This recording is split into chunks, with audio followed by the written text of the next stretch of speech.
So, Andrew Tate, great to have you here. People are so terrified when talking about Harry and Meghan because they're worried that they're going to be accused of racism.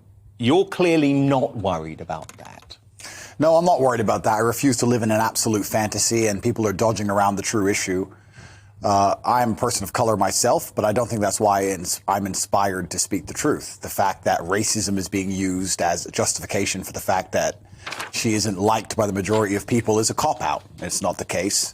She does not garner any kind of racism in day-to-day life. She's less dark-skinned than me, and I certainly haven't suffered from any racism. So I don't think race has anything to do with it. I think she's just a dislikable person and is trying to find another excuse for that, for people to treat her that way. And this fits into one of your bigger narratives, doesn't it? Which is that you're very worried that men today seem to be embracing the idea of being victims. And you say that one of the reasons that you are a resilient human being is because you have lived through trauma, but that trauma actually propelled you to success rather than bringing you down to victimhood. Yeah, the baseline of masculinity is that bad things are going to happen to you, and you're going to absorb them, and you're going to use them and to grow into a more competent individual.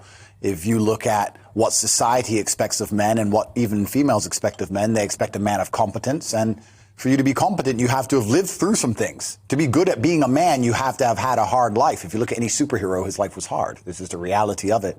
And I think that the demasculinization of men is a genuine plague we are suffering with in the West.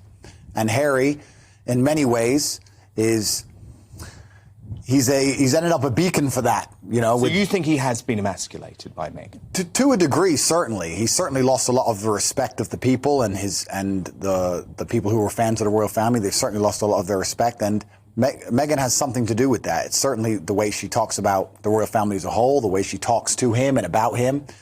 There's certainly an element of people waiting for him to stand up and say, listen, that's the royal family. You can't talk that way, or you decided to be with me. There were certain things you were expected to do. But he simply just allows her to demasculinize him in public, and everybody feels uncomfortable with it. People also feel uncomfortable now to have conversations about race because it's so easy for the MSM to accuse you of racism. Now, I grew up believing in a colourblind world, and that's what I was told at school, that we shouldn't actually obsess about someone's race. Now, if you sign up to that philosophy, you're described as being racist. And it feels to me like Meghan has really utilised that.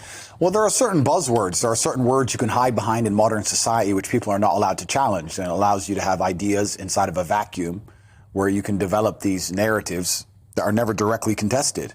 And racism's one of them. You're completely right. People can just cry racist and you're not allowed to challenge the idea. And I stand up and say, I do not think that the problems with the public perception of Meghan have anything to do with her skin color whatsoever, especially the fact that she isn't even particularly dark.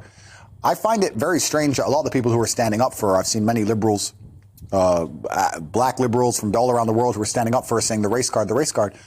Why would you allow somebody to use the race card when they're not genuinely suffering from it? Doesn't that disrespect all the people who actually suffer from genuine racism? Well, I think it does. So do I. Because there are so many contradictions in that Netflix series, because Meghan actually says the only time she ever experienced racism was someone in LA calling her mum, who actually does have much darker skin than her, the N-word. But actually, Meghan said she had experienced no racism herself, yet she enters the royal family, and all of a sudden it helps her victim narrative to suggest that she's been a victim of racism. And actually, if you saw her wedding, I mean, the British public completely embraced her. Well, if the British public had a problem with race, I don't understand how we have a prime minister who's darker skinned than her, a mayor of London who's darker skinned than her.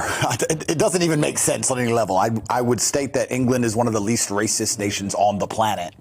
And this is one of the things that's kind of detrimental. The people who are obsessed with race and obsessed with racism, constantly calling it out, they in many ways speak it into existence, because most of us, like you said, like yourself, like myself, we don't see color. We treat people with respect, and if somebody's a likable person, they're a likable person, and if they're a dislikable person, they're a dislikable person, and their color has very little to do with it. It's just kind of ironic that nobody else wants to stand up and point out the glaringly obvious, that nobody looks at her and thinks, wow, look how dark-skinned you are. So it's kind of incredible that this is the angle she's going down, and nobody else seems to want to mention it, and I don't understand why.